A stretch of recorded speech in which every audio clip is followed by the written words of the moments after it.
ஒட்டுமொத்தமா திராவிடத்தை அழிச்சே ஆகணும்னு நினைச்சிட்டு இருந்த பாஜக தன்னோட நட்பு சக்தியான தாவேகா மூலமா அதை நிறைவேற்றும். பாஜகவோட இப்படி இணக்கமா இருந்தாவே கூட்டணிங்கிற பார்வையில தானே திமுக நீங்க சொன்னீங்க. ஒரு தேவைக்காக பாஜகவோட நெருங்குதுன்னு தானே சொன்னீங்க. இப்படிப்பட்ட ஒரு இணக்கம் கடந்த 15 ஆண்டு காலமா இல்லையேங்க, 12 ஆண்டு காலமா இல்லையே. 12 ஆண்டு காலமா இல்லாத ஒரு இணக்கத்தை நீங்க எப்படி சந்தேகப்படுறீங்க? அது மட்டும் எப்படி தூய்மையாயிடுது எனக்கு புரியல. ஆளுநருக்கு தேவையான பிராக்சி பாஜகவோட ஆட்சி இங்க இருக்கு. பிராக்சி நான் சொல்றேன், ஓப்பனா சொல்றேன், பிராக்சி பாஜக என்னெல்லாம் செய்யணும்னு நினைச்சதோ அப்படிப்பட்ட ஒரு பிம்பத்தை ஏற்படுத்தி கொண்டு வந்து ஆட்சி அதிகாரத்தில் உட்கார வச்ச பிறகு அவங்களே டேமேஜ் பண்ணணும் அவசியம். அரசு இருக்கும் பொழுது நீங்க சொன்ன விஷயம், தமிழ்நாடு அரசு என்ன அறிக்கை தயார் பண்ணி கொடுக்குதோ அதை படிப்பது அப்படிங்கிறது தான் வந்து இருக்கிற ரூல். அதுதான் ஆளுநரோட மரபு. ஆளுநரோட தனி பவர் கிடையாது, மரபு. இப்போ ஒரு மரபை பின்பற்றியதால பாஜக முத்திரை குத்துவது நாங்க திமுகவால முடியாததை தாவேகா தன்னுடைய முதல் கூட்டத்திலே அச்சீவ் பண்ணிருக்குன்னு எடுத்துக்கலாம். எப்படி அடிச்சு காலி பண்ணிச்சா இல்ல அவர்களை பேச வச்சிருக்காங்க அப்படின்னு பாத்தீங்க. என்ன போராட்டம் பண்ணாங்களா? இல்ல அது என்ன உள்ள என்ன பண்ணாங்களோ மொத்தத்துல உள்ள என்ன பண்ணாங்க அதான் கேள்வி. படி நடந்ததை ஏன் சந்தேகப்படுது? ஆளுநர் கரெக்டா கொடுத்தது.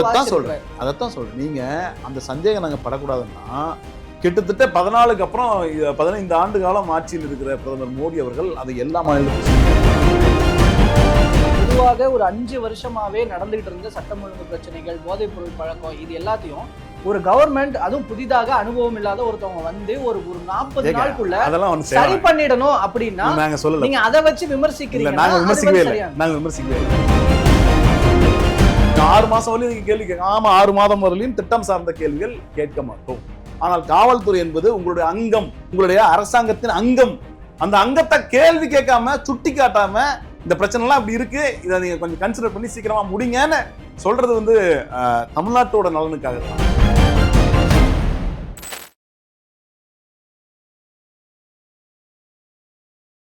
அனைவருக்கும் அன்பு வணக்கம். இன்றைய சிறப்பு நேர்காணலில் நம்மோடு இணைந்திருப்பவர் திமுகவினுடைய செய்தி தொடர்பாளர் திரு துரை தமிழ்ச்செல்வன் அவர்கள். அவரிடம் தற்போதைய அரசியல் விவகாரங்கள் பற்றி பேசலாம். சார் வணக்கம். வணக்கம் சார். நம்ம பேசிட்டு இருக்க இந்த நேரம் சட்டப்பேரவையில் தாவேகா அரசினுடைய முதல் சட்டப்பேரவை கூட்டத்தொடரில் ஆளுநர் உரை அப்படிங்கிறது முடிஞ்சிருக்கு.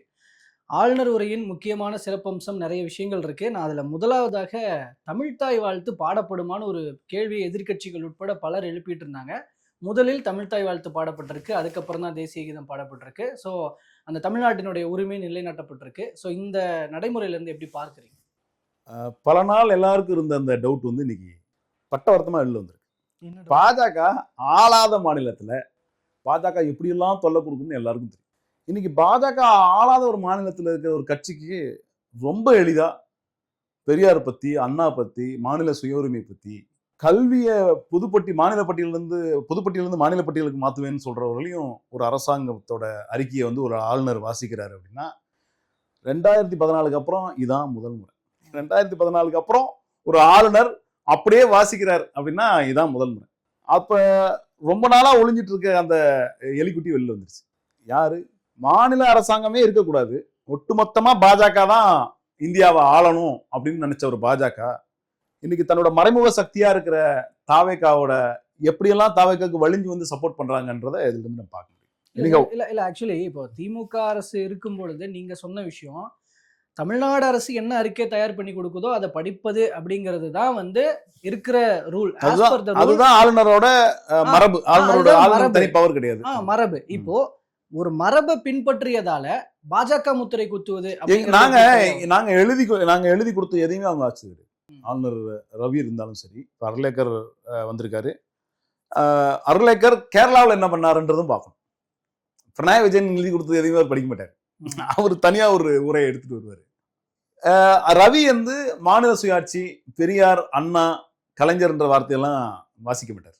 அதெல்லாம் கடந்து போயிட்டார். திராவிடம்ன்ற வார்த்தையை பேசவே மாட்டார். அதாவது ஒட்டுமொத்தமா திராவிடத்தை அழிச்சே ஆகணும்னு நினைச்சிட்டு இருந்த பாஜக தன்னோட நட்பு சக்தியான தாவேகா மூலமா அதை நிறைவேற்றிருக்கு. அப்படிதான் நீங்க பார்க்க. இல்ல இது எப்படி இப்போ இந்த இடத்துல ஆளுநர் உரையிலேயே சில முக்கியமான பாயிண்ட்ஸை நம்ம பார்க்கலாம்.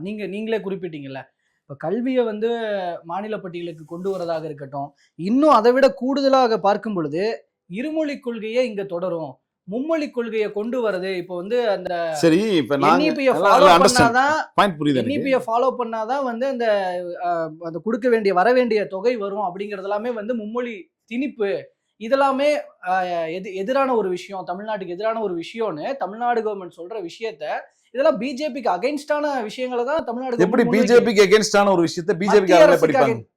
அப்படின்னா இல்ல நீங்க சொல்றது எனக்கு புரியுது. அப்படின்னா நாங்க எழுதி கொடுத்ததும் படிச்சிருந்தோம். ரூல் ஃபாலோ பண்ணப்பட்டிருக்கு. நீங்க அத அந்த பார்வையில பார்க்க கூடாது. ரூல்லாம் ஃபாலோ தான் பண்ணிருக்காங்க. நான் இல்லைன்னே சொல்லல. இப்ப ரூல் ஃபாலோ பண்ணல அப்படின்னு நான் சொல்லல. ரூல் தான் ஃபாலோ பண்ணிருக்காங்க. ஆனா இது எங்கெல்லாம் நடந்துச்சு அப்படின்னு நீங்க பார்க்கணும். குஜராத்ல நடக்கும் இந்த மாதிரி ரூல் ஃபாலோ பண்றதுல, உத்தரப்பிரதேசத்துல நடக்கும், அவர்கள் ஆட்சி செய்யற மாநிலத்துல நடக்கும். அவர்கள் ஆட்சி செய்யாத ஒரு மாநில கட்சி ஆட்சி செய்கின்ற மாநிலத்துல இது ஒருலையும் நடந்ததே கிடையாது. அதான் சொல்லிட்டு இருக்கேன். 2014க்கு பிறகு பாஜக ஆட்சி செய்யாத மாநிலத்தில் இருந்து ஒரு மாநில கட்சி ஆட்சி செய்கின்ற மாநிலத்தில் பாஜகவின் பிரதிநிதியாக இருக்கின்ற கவர்னர் இருக்கின்ற எந்த மாநிலத்திலும் இது நடக்கவில்லை. அப்ப நீங்க ஒரு பாயிண்ட் தான் எங்களுக்கு, நாங்க ஓகே நீங்க மாநில சுயாட்சி பேசியிருக்கீங்க, மொழி உரிமை பத்தி பேசியிருக்கீங்க, நிதி உரிமை பத்தி பேசியிருக்கீங்க, எல்லாம் சரி, இதெல்லாம் மாநிலத்துக்கு வேண்டும்ன்றதான் எங்களோட கனவும் எங்களுடைய ஏக்கமும். அதான் ஒரு மாநிலம் சார்ந்து மாநில உரிமைகள் சார்ந்து திராவிட முன்னேற்ற கழகம் எப்படியெல்லாம் 75 ஆண்டு காலமா போராடிட்டு இருக்குன்றது எங்களுக்கு தெரியும். இந்த மண்ணுக்குன்னு மரபை நிறுவியதே நம்ம தான். மாநில சுயாட்சின்ற மரபை நிறுவி ஒட்டுமொத்தமா இந்தியாவில் இருக்க மற்ற மாநிலங்களும் மாநில சுயாட்சி எல்லாம் பேச வச்ச வரலாறுலாம் திராவிட முன்னேற்ற கழகத்துக்கு தான் சேரும். எங்களோட கேள்வி என்னன்னா, இதெல்லாம் நாங்க கொடுக்கும்போது உங்களுக்கு கசந்தது, இப்ப ஏன் இனிக்குதுன்றதுதான். இப்ப திமுகவால முடியாததை தாவேகா தன்னுடைய முதல் எப்படி அச்சீவ் பண்ணிருக்குன்னு எடுத்து எப்படி அடிச்சு காலி பண்ணிச்சா? பேச வச்சிருக்காங்க அப்படின்னு பாத்தீங்கன்னா என்ன போராட்டம் பண்ணாங்களா? இல்ல அது என்ன உள்ள என்ன பண்ணாங்களோ மொத்தத்துல உள்ள என்ன பண்ணாங்க? அதான் கேள்வி. ஆட்சியில என்ன நீங்க கேட்ட விஷயத்தான் நாங்க நாங்க தப்புனே சொல்லல. நடந்திருக்கிறது நல்லதுதான். ஆமா அக்செப்ட். நாங்க வேணாம் வலுத்தறிச்சலே ஆகல. நீங்க எப்படி சொல்ல வரீங்கன்னா இதை பார்த்து திமுக நாங்க அதை சொல்லல. திமுக அதே விஷயத்தை திமுக சொல்லும் போது ஏத்துக்காத பாஜக இன்னைக்கு தாவேகா சொல்லும் போது ஏத்துருக்கு. ஏன் அப்ப இதுல வந்து நீங்க தாவேகா பாஜக பாத்தீங்களா அக்செப்ட் பண்ண வச்சிருச்சு? எங்களுக்கு புரியலைங்க. நாங்களும் அதே தான் செஞ்சோம். எங்களுக்கு அக்செப்ட் பண்ணாத பாஜக உங்களுக்கு அக்செப்ட் பண்ணிருக்குன்னா ரீசன் என்னன்னாவது சொல்லணும்ல. இப்ப ஏப்பா நாங்க வந்து மாநிலத்துல வந்து நாங்க பாஜகவோட இணக்கமா செயல்பட போறோம், செயல்படுங்க, இணக்கமா செயல்படுங்க. இதே தான் நாங்களும் சொன்னோம். அரசாங்கத்தோடு இணக்கமாக செயல்படுவதற்கு தயாராக இருக்கிறோம். பட் கொள்கைகள் என்பது வேற. நீங்க இது நாள் வரலையும் கொள்கை எதிரின்னு சொல்லிட்டு இருக்கீங்க இல்லையா? கொள்கை எதிரின்னு நீங்க சொல்ற பாஜகவை ஏதாவது ஒரு புள்ளியில எதிர்த்து குரல் கொடுத்து அதுல வந்து போராட்டம் அளவுக்கு நீங்க போயிருக்கீங்களா? ஒரு விஷயத்த சொல்லுங்க. அப்ப நீங்க மறைமுகமா பாஜக பண்றது எல்லாத்துக்கும் ஏத்துக்கிறீங்க. அவங்க உங்களுக்கு ஒரு கட்டியம் கட்டுறாங்க. வேற ஒண்ணும் கிடையாது. அவங்க உங்களை அட்ஜஸ்ட் பண்ணி போறாங்க, நீங்க அவங்களை அட்ஜஸ்ட் பண்ணி போறீங்க. ஓகே, தமிழ்நாட்டோட நலனுக்காக எதுவும் நல்லதுதான். எங்களோட கேள்வி எங்க பாயிண்ட்ல இருந்தான், இது ஏன் நடந்துச்சுன்ற கேள்வி இல்லை. நாங்களும் இதெல்லாம் சொன்னோம். எங்களுக்கெல்லாம் கிடைக்காத அந்த அனுமதி, எங்களுக்கெல்லாம் கிடைக்காத தமிழ் தாய் வாழ்த்து படிக்க மாட்டேன்னு ஆளுநர் ரவி வெளிநடப்பு செஞ்சாரு. திராவிடம்ன்ற வார்த்தையை பயன்படுத்தவே மாட்டேன்னாரு. அண்ணா பெரியார் கலைஞர்ன்ற வார்த்தையெல்லாம் நான் சொல்ல மாட்டேன், எனக்கு அருவருப்புன்னாரு. இதெல்லாம் சொன்ன பிறகு இன்னைக்கு எப்படி அங்க போய் நின்றுட்டு அதே அணில இருந்து பேச முடியும்? எண்ட் ஆஃப் த டேல மாநிலத்துக்கு ஒரு நல்லது நடக்குது அப்படின்னா திராவிட முன்னேற்ற கழகம் தான் முதல்ல இருகை வணங்கி அதை வரவேற்கும். அதுல எந்த விதமான சந்தேகமும் இல்லை. இப்ப நீங்க ஒரு இடத்துல ஒரு புள்ளியில இருந்து இதை பேச வச்சிருக்கீங்க, சரி ஏத்துக்கிறோம். ஆனால் இதற்கு யாரெல்லாம் இதை வந்து வேற எந்தெந்த மாநிலத்திலாம் இது நடந்தேறி இருக்கிறது தான் எங்களுடைய கேள்வி. வேற எந்த மாநிலத்திலாம் இந்த மாதிரி பாஜக சாஃப்டா ஹேண்டில் பண்றது? பாஜக லெப்ட் ஹேண்ட்ல டீல் பண்ணிட்டு இருக்கு. ஒரு மாநில கட்சியை உடைச்சி காலி பண்ணி இன்னைக்கு மமதா கட்சியே இல்லாம எதிர்கட்சி தலைவர் அந்தஸ்து கூட இல்லாத அளவுக்கு அவர் வந்து இருட்டடிப்பு செய்யப்பட்டிருக்கிறார். இவ்வளவு வேலைகள் இருக்கும் பொழுது எங்களுக்கு ஆச்சரியமான விஷயம் அது ஒண்ணுதான். பரவாயில்லப்பா, 2014க்கு அப்புறம் இப்படியெல்லாம் வந்து ஒரு அரசாங்கத்தை வந்து பாஜக ஹேண்டில் பண்ணுதுன்னு நினைக்கல எங்களுக்கு ரொம்ப ஆச்சரியமா இருக்கு. ஓகே சார், ஆனா இப்போ இதுல உச்சபட்சமா நம்ம இதுல குறிப்பிட்ட இன்னொரு முக்கியமான விஷயத்தையும் நான் வைக்கிறேன். இப்போ நிதி பங்கீட்டுல திமுகவும் சொல்லிட்டு இருக்கிற விஷயம் தான். நிதி பங்கீட்டுல தமிழ்நாடு அரசை மத்திய அரசு வஞ்சிக்குது, பாரபட்சமா நடக்குது இப்படிங்கிற விஷயம். இந்த விஷயத்துல ஒரு ப்ராப்பரான அணுகுமுறை, அதாவது என்னென்ன மாதிரியான பாரபட்சம் காட்டப்பட்டிருக்கு, அதாவது மத்திய அரசுக்கு எதிரான ஒரு அறிக்கை வெளியிடப்படும் அப்படின்னு தமிழ்நாடு அரசினுடைய அந்த அறிவிப்பை ஆளுநர் அவர்கள் சொல்றாரு. இப்போ இது எல்லாமே வந்து ஃபுல் அண்ட் ஃபுல் பிஜேபிக்கு அப்போசிஷனா இருக்கும் பொழுது இதை நம்ம எப்படி பிஜேபிக்கும் டிவிகே கவர்மெண்ட்டுக்கும் ஒரு இது இருக்கு அப்படின்னு நீங்க எப்படி ஏங்க சந்தேகப்படலாம்? இப்ப நான் என்னை பத்தி திட்டிக்கிறேன்றது பெருசு இல்ல. ம். இப்ப நீங்க என்ன பத்தி திட்ட முடியாது, நான் என்ன பத்தி திட்டிக்கிறேன், அதுக்கு நானே அலோவ் பண்ணிக்கிறேன். இதுதான் கதை. இது நீங்க ஏன் இப்ப தாவேகா வந்து திட்டி தானே பேசியிருக்கு. திட்டி பேசினா பேசக்கூடிய ஆளுங்க இல்லைங்க அவங்க. திட்டி பேசினா அதெல்லாம் படிக்க மாட்டாங்க அவங்க. ம். புரியுதுங்களா? இதை வன்மையாக கண்டிக்கிறேன், இதற்கு மேல் இது நீங்கள் இப்படிலாம் பண்ணாத, போராட்டம் பண்ணுவோம், இதெல்லாம் அவங்க ஏத்துக்க மாட்டாங்க. இதெல்லாம் இப்ப நீங்க என்ன சொல்றீங்க, நீங்க இதுக்கப்புறம் அந்த மும்மொழி கொள்கையெல்லாம் இங்க பேசக்கூடாதுப்பா, இனிமே வந்து அந்த மாநில சுயாட்சி தான் இங்க வரணும், எஜுகேஷன்லாம் கொண்டு வந்து ஸ்டேட் கவர்மெண்ட் கண்ட்ரோல்ல கொடுத்துருங்க, ம். ஓடி போயிடுங்க அப்படின்னு நீங்க சொல்றீங்கன்னா அதெல்லாம் அவங்க கேட்க மாட்டாங்க. அப்படிலாம் அவங்க பேச வரலாறு இல்லை. இப்ப எங்களுக்கு கவலை அந்த வரலாறு தான். அந்த வரலாறு இத்தனை ஆண்டு காலம் மாநில கட்சிகள்லாம் தேடி தேடி தேடி தேடி குரல் வழியை நசுக்கி நசுக்கி தூக்கி எறிஞ்ச பாஜக இங்க ஏன் அமைதியா இருக்கு அப்படின்றதுதான். நீங்க உடனே அப்ப அமைதியா இருந்தா தப்பா சார்? ஏன் பாஜக இல்ல நான் யதார்த்தமா கேக்குற ஒரு விஷயம், நீங்க எதிர்பார்த்த ஒரு விஷயம் இப்ப நடந்திருக்கு அப்படின்னா ஒரு நல்ல விஷயம் நடந்திருக்கு நான் தான் அப்படின்னா, மகிழ்ச்சி வரவேற்கிறேன்னு சொல்லிட்டேனே. ஏன் அத கூட வந்து இப்படி சந்தேகப்படணும்? சந்தேகப்படல நானு. இத்தனைக்கும் இது நான் வந்து உறுதியா சொல்றேன். இல்ல இத்தனைக்கும் இது வந்து ரூல்ல இல்லாத ஒரு விஷயம் நடந்ததுன்னா ஒரு சந்தேகப்படுறதுல ஒரு நியாயம் இருக்கு. ரூல் படி நடந்ததை ஏன் சந்தேகப்படணும்? ஆளுநர் கரெக்டா கொடுத்தத அதைத்தான் சொல்றேன். நீங்க அந்த சந்தேகம் நாங்க படக்கூடாதுன்னா, கிட்டத்தட்ட 14க்கு அப்புறம் 15 ஆண்டு காலம் ஆட்சியில் இருக்கிற பிரதமர் மோடி அவர்கள் அதை எல்லா மாநிலத்துக்கும் செஞ்சது. ஏங்க எந்த மாநிலத்துக்கும் செஞ்சது இல்ல, சிவசேனாவுக்கு செஞ்சது கிடையாது. எந்த மாநிலத்துக்கும் ஆளுநரை கொடுத்து தொல்லை கொடுக்கறது மட்டும்தான் அவங்களோட வழக்கம். ஒரு மாநில கட்சி ஆட்சி செஞ்சா அது அவங்களுக்கு பிடிக்காது. அவர்கள் தான் ஆட்சின்னு நினைப்பாங்க. ஆளுநர் மூலமா ஒரு தனி அரசாங்கத்தை அவங்க நடத்திட்டு இருப்பாங்க. இன்னைக்கு அவங்க அரசாங்கமே அமைஞ்சிருச்சு, அதனால ஆளுநர் அமைதியா இருக்காரு. ஆளுநர் ஏன் அமைதியா பேசுறாரு? சொல்றதெல்லாம் ஆளுநருக்கு தேவையான பிராக்சி பாஜகவோட ஆட்சி இங்க இருக்கு. பிராக்சி நான் சொல்றேன், ஓப்பனா சொல்றேன், பிராக்சி பாஜக என்னெல்லாம் செய்யணும்னு நினைச்சதோ அப்படிப்பட்ட ஒரு பிம்பத்தை ஏற்படுத்தி கொண்டு வந்து ஆட்சி அதிகாரத்தில் உட்கார வச்ச பிறகு அவங்களே டேமேஜ் பண்ணணும்னு அவசியம் இல்லை, பண்ண மாட்டாங்க. நான் சொல்றேன், பாஜக எந்த காலத்துலையும் தாவேகாவை போட்டியா நினைக்காது, தாவேகாவை டச் பண்ணாது. ஏன்னா பாஜகவோட நெடுநாள் கனவு ஒண்ணு நிறைவேறியிருக்கு தாவேகா மூலமா, திராவிடம் இல்லாத ஆட்சி. அது பாஜக நினைச்சது, அது இன்னைக்கு தாவேகா மூலமா நடத்தியிருக்காங்க. அப்ப நடத்திருக்கும் பொழுது பாஜகவும் தாவேகாவும் நட்பு சக்தி தானே, அதுல எப்படி எதிர்ப்பு சக்தி ஆவாங்க?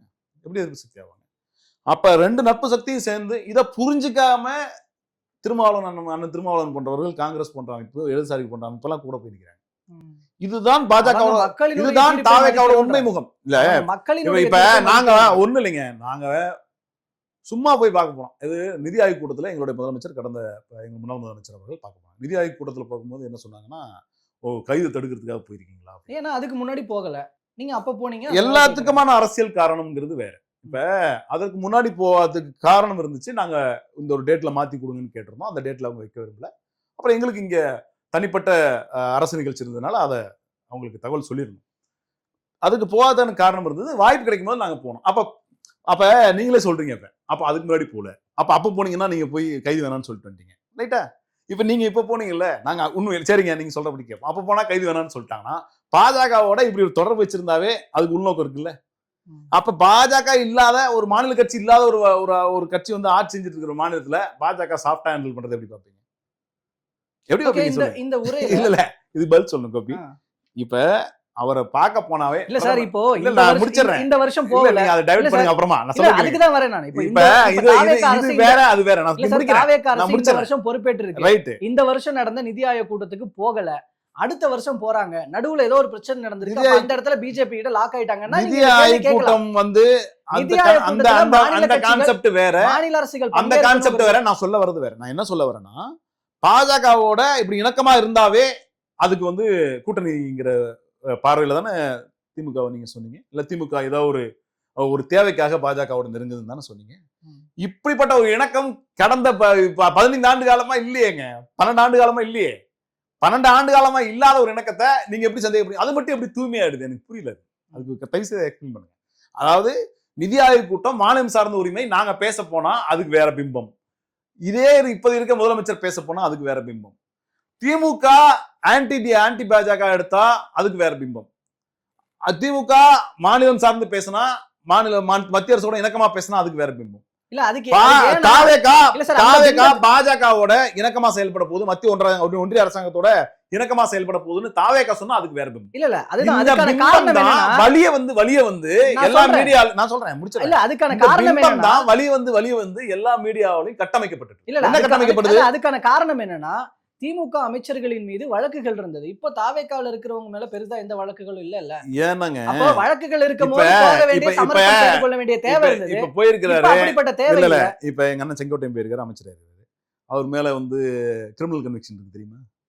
அப்புறம் யார் மேலயும் வழக்கு இல்லைன்னு சொல்லக்கூடாது. அதாவதுங்க, குற்றம் நிரூபிக்கப்படாதவர்களையும் எல்லாருமே நிரபராதிகள் currently தான். சொல்றேன். இல்லைங்க, currently குற்றம் ரொம்ப highlight நிரூபிக்கப்படாதவர்களும் எல்லாரும் நிரபராதிகள் தான் இல்லையா? குற்றம் யார் மேலயாவது திமுக மேல, திமுக தலைவர் மேல, ஒருத்தர் மேல, இரண்டாம் கட்ட தலைவர் மேல கிரிமினல் கேஸ் இல்ல வந்து கன்விக்ஷன் அளவுக்கு போயிருக்கா.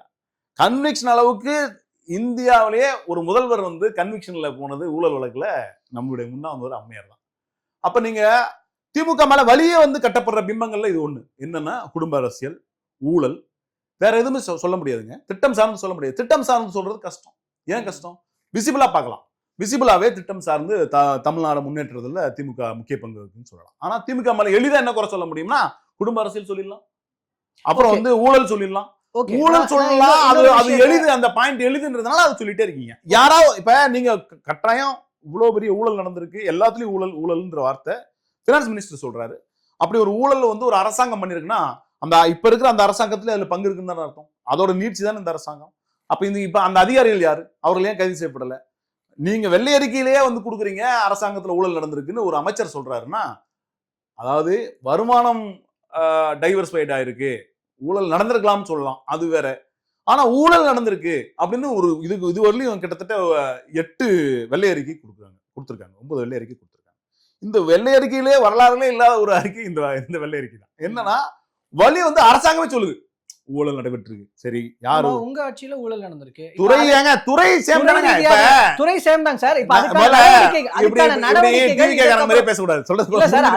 நடவடிக்கைகள் இனிமே எதிர்பார்க்கலாம். இல்லைங்க, அப்படி இல்லைங்க. நீங்க சொல்ல வருது புரியுதா? ஒரு டிபார்ட்மெண்ட்ல ஊழல் நடந்திருக்குன்னா, இந்த தொகை ஊழல் நடந்திருக்கு, உங்களால விசிபிளா பார்க்க முடியுமே. இவ்வளவு தொகை ஊழல் நடந்திருக்கு, நாங்க இப்ப பண்ணோம், இவ்வளவு இந்த அதிகாரிகள் அதுல தொடர்புல இருக்காங்க, சொல்லுங்க. அதாங்க ஊழல்னா சொல்லுங்க. நீங்க வந்து இந்த அதிகாரிகளும் தொடர்புல இருந்தாங்க, இப்ப அந்த அதிகாரி அங்கதானே எங்க இருப்பாங்க, அவங்க அரசாங்கத்துக்குள்ள தானே எங்க இருப்பாங்க, அவங்களை தேடி பிடிச்சி சொல்லலாம்ல. அது எப்படி ஒரு அரசாங்கம் வந்து தன்னோட துறையில வந்து ஊழல் நடந்திருக்கு, இது முன்னாடி ஆட்சி வேற, ஆட்சிங்கிறது ஒரு அரசியல் கட்சிங்க. வந்து அரசாங்கன்றது வந்து அதிகாரிகளோட கட்டமைக்கப்பட்டது. நீங்க அது ரன் ஆயிட்டே தான் இருக்கும். அது நீங்க இப்ப இந்த 5 வருஷம் இவங்க ஆட்சி செய்வாங்க, அடுத்த 5 வருஷம் யாரு ஜெயிச்சு வராங்களோ அவங்க ஆட்சி செய்வாங்க. அவங்க வந்து ஜஸ்ட் ஹெட்டிங் தான் பண்ண முடியும். அதிகாரிகளோட தொடர்பு இருக்கிற அந்த அரசாங்கம்ங்கிறது நடந்துட்டே தான் இருக்கும். நீங்க இப்ப ஓப்பனா சொல்லணும்ல, எந்தெந்த துறையில எந்தெந்த அதிகாரிகள் நாங்க பண்ணிட்டோம். இப்ப இது எப்படி இவ்வளவு சீக்கிரம் கண்டுபிடிச்சீங்க ஊழல் நடந்திருக்குன்னு? அப்ப அதிகாரிகள் அது தொடர்பு இருக்கலாம், அதுக்கு டைம் வேணும். எப்படி அதுக்கு மட்டும் டைம் வேணும்? ஊழல் நடந்திருக்குன்னு கண்டுபிடிக்கும் போது இருக்க டைம், அதிகாரி அந்தந்த துறையில இருந்த அதிகாரி யாருன்னு ஏன் பாயிண்ட் அவுட் பண்ணி சொல்ல மாட்டீங்க? ஓகே, எனக்கு புரிஞ்சிருச்சு. பட் அந்த நடவடிக்கைகள் இனி ஒரு காலங்கள்ல இருக்குதான்னு பார்க்கலாம். இல்லைன்னா பேசலாம். இன்னொரு விஷயத்துக்கு வந்துடுறேன். இப்ப பேசும்போது ஆளுநர் அவர்கள் குறிப்பிட்ட ஒரு முக்கியமான விஷயம், இப்போ கடந்த திமுக ஆட்சியை குறிப்பிட்டு சொன்ன விஷயம், கடந்த 5 ஆண்டுகள்ல போதைப் பொருள் புழக்கம் அப்படிங்கிறது வந்து அதை கட்டுப்படுத்துறதுக்கான ப்ராப்பர் ஆக்ஷன்ஸ் எதுவும் எடுக்கல. அதனோட வெளிப்பாடுகள் இப்போ இருக்கிறது அப்படிங்கிறதுனா, இப்போ நம்ம நடந்துகிட்டு இருக்கிற குற்ற சம்பவங்கள் பார்க்கும் பொழுது அதுக்கான முக்கிய காரணம் போதைப் பொருள் அப்படிங்கிறதையும் முதல்வர் இப்ப குறிப்பிடுறாரு. பட் அதை கடந்த 5 ஆண்டுகள்ல சரியா அதை தடுக்கிறதுக்கான நடவடிக்கை ஆளுநர் குறிப்பிடுறாரு. இந்த போதைப் பொருள் அது சம்பந்தமான ஸ்ப்ரெட் ஒரு அரசாங்கத்தோட தொடர்புல இருக்கா அப்படின்னா, நாங்க நம்மளே நிறைய பேசுறோம். இது ஒரு அரசாங்கத்தோட தொடர்புல இல்ல, இது ஒரு அரசாங்கம் பார்த்தல, இது ஒரு இன்டர்நேஷனல் அரசு அதை பண்ணாது. சொல்றேன், தடுக்க வேண்டிய பொறுப்புன்றது அதுதாங்க சொல்ல வரேன். இது ஒரு இன்டர்நேஷனல் மாஃபியா. அது வந்து இப்போ பொதுவாக ஒரு 5 வருஷமாவே நடந்துகிட்டு இருந்த சட்டம் ஒழுங்கு பிரச்சனைகள், போதைப் பொருள் பழக்கம், இது எல்லாத்தையும் ஒரு கவர்மெண்ட், அதுவும் புதிதாக அனுபவம் இல்லாத ஒருத்தவங்க வந்து ஒரு 40 நாளுக்குள்ள சரி பண்ணிடணும் அப்படின்னா நீங்க அதை வச்சு விமர்சிக்கிறீங்க. நாங்க விமர்சிக்கவே இல்லை. அதெல்லாம் நாங்க சரின்றோம். சரி, எடுத்துங்க. முதல்வர் சொல்றாரு. ஆமா, ஏங்க, ஒரு எதிர்க்கட்சி வந்துங்க 6 மாசம் அமைதியா இருக்கலாம்னு, ஆமா முடியாது போல. இப்ப இது 3 மாசம், அதாவது 6 மாதம் அமைதியா இருக்கும். எதுல அமைதியா இருக்கும்? 6 சிலிண்டர் தரேன், நீங்க கொடுக்கணும். 6 மாசம் நாங்க அமைதியா இருக்கோம், அதை பத்தி கேட்கவே மாட்டோம். உங்கள்ட்ட நீங்க 6 சிலிண்டர் தரேன்னு சொல்லி தான் வந்தீங்க. அப்புறம் அந்த தாய்மாமன் திட்டம் 6 மாசம் நீங்க கொடுக்கணும், 1 வருஷம் கூட கொடுக்கலாம். சிஎம் சார் வந்து அதுக்கு 1 வருஷம் கூட டைம் எடுத்துட்டு அதுக்கு அமைதியா இருக்கலாம் இல்லையா?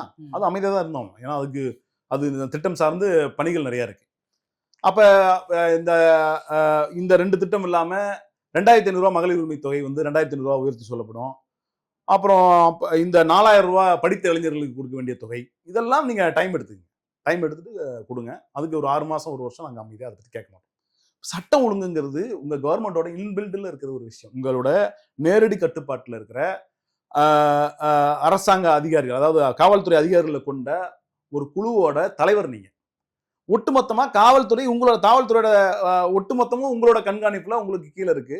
அப்படிப்பட்ட முதல்வர் வந்து இது போன்ற ஒரு நடவடிக்கையில துரித நடவடிக்கை என்ன எடுத்தாரு?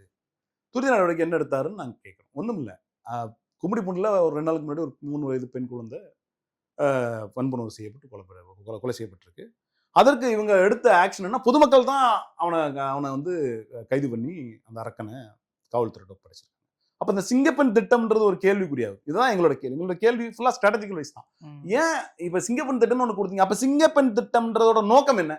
அது உள்ளபடியே எத்தனை காவல் நிலையத்துக்கு எத்தனை பெண்கள் இருக்கிறாங்க, பெண் காவலர்கள் இருக்கிறாங்க, அவர்களோட பங்கு என்ன, அவர்களால எஃப்ஐஆர்லாம் ரெஜிஸ்டர் பண்ண முடியுமா, அவர்களோட ரோந்து வந்து எப்படி சஃபில் பண்ணி போடுறாங்க, இதெல்லாம் எதுவும் டிரான்ஸ்பரண்டா இல்லை. அப்ப பாதுகாப்பு கொடுக்கணும் தாங்க, பாதுகாப்பு கொடுக்கணும் தானே ஒரு அரசாங்கம். அதை தான் நாங்கள் கேட்குறோம், வலியுறுத்தணும். அதை வலியுறுத்தும் பொழுது நீங்க அதெல்லாம் பேசாதீங்க. ஏங்க நாங்க பேசலைங்க, நாங்க போராடவே இல்லை. நீங்க திமுக ரொம்ப மூர்க்கமா இருந்தா திமுக போராடணும். நாளைக்கு விஜய் வந்து சிஎம் பதவி ராஜினாமா பண்ணி இவ்வளவு நடந்து போச்சு, இதெல்லாம் சொன்னாங்க அபத்தம். 1 மாசத்துல நீங்க ஏன் அதில் கேட்கிறோம்? ஏன் கேட்கிறோம்? கேட்க வேண்டிய தேவை இருக்கு, ஸ்பேஸ் இருக்கு. ஒரு எதிர்கட்சியா, ஆக்கப்பூர்வமா எதிர்கட்சியா இருந்து இந்த கேள்வி எல்லாம் கேட்கிறோம். பதில் சொல்லுங்க. சரிங்க, ஆக்ஷன் எடுக்கிறோம் சொல்லுங்க. இல்ல இது இந்த மாதிரியான நடவடிக்கை எடுத்திருக்கோம், இத்தனை பேர் கொண்ட காவல்துறை கொண்ட குழு அமைச்சிருக்கிறோம், அவர்கள் தேடும் பணி இருக்கு, அவர்கள் மீது இவ்வளவு இந்த கேஸ்லாம் போட்டிருக்கோம், எஃப்ஐஆர் போட்டிருக்கோம், வழக்கு துரிதமா செயல்பட்டு இருக்கு. நீங்க பேச வேணாம். காவல்துறையிலிருந்து வந்து பேசுறவங்களே சிரிச்சுட்டு பேட்டி கொடுத்துட்டு இருக்காங்க. காவல்துறையிலிருந்து பேசுறவங்க சிரிச்சுட்டு பேட்டி. உங்களுக்கு ஒரு சீரியஸ்னஸ் இல்லை அப்படின்றத ஒரு எதிர்கட்சியா இருந்து சுட்டி காட்டினா கூட அது தவறுனா நாங்க சுட்டி காட்டுறோம், வேற ஒண்ணும் சொல்லல. நீங்க 6 மாசம் வரலையும் நீங்க கேள்வி கேட்க, ஆமா 6 மாதம் வரலையும் திட்டம் சார்ந்த கேள்விகள் கேட்க மாட்டோம். ஆனால் காவல்துறை என்பது உங்களுடைய அங்கம், உங்களுடைய அரசாங்கத்தின் அங்கம். அந்த அங்கத்தை கேள்வி கேட்காம சுட்டி காட்டாம இந்த பிரச்சனை எல்லாம் இப்படி இருக்கு, இதை நீங்க கொஞ்சம் கன்சிடர் பண்ணி சீக்கிரமா முடிங்கன்னு சொல்றது வந்து தமிழ்நாட்டோட நலனுக்காகத்தான். எங்களுக்கு அதுல எந்த விதமான பெனிஃபிட். ஓகே பார்க்கலாம். இப்போ நெக்ஸ்ட் அடுத்து வந்து ஒரு 3 நாட்கள் சட்டப்பேரவை ஆளுநர் உரை மீதான விவாதம் நடக்க இருக்கு. திமுக பெரும் அமளிகளை ஏற்படுத்தலாம் அப்படின்லாம் பார்க்க. அதாவது நடக்கிறதுக்கு முன்னாடியே திமுக மேல இந்த டேக் இருக்குல்ல, இந்த டேக் இருக்கு பாருங்க பிரதர், இந்த திமுக மேல இந்த டேக். அதாவது நார்மலா ஒருத்தன் பண்ணுவேன், அவனுக்கு எந்த பிரச்சனையும் இருக்கு. திமுக பண்ணா அது குற்றம். திமுக பண்ணா ஏங்க ஒரு கேள்வி வந்து சோஃபா மாடல் அரசாங்கம்னு வெளியில பேசிக்கிறாங்க. நாங்க மட்டும் பேசல, எல்லா எதிர்கட்சியும் பேசுறாங்க.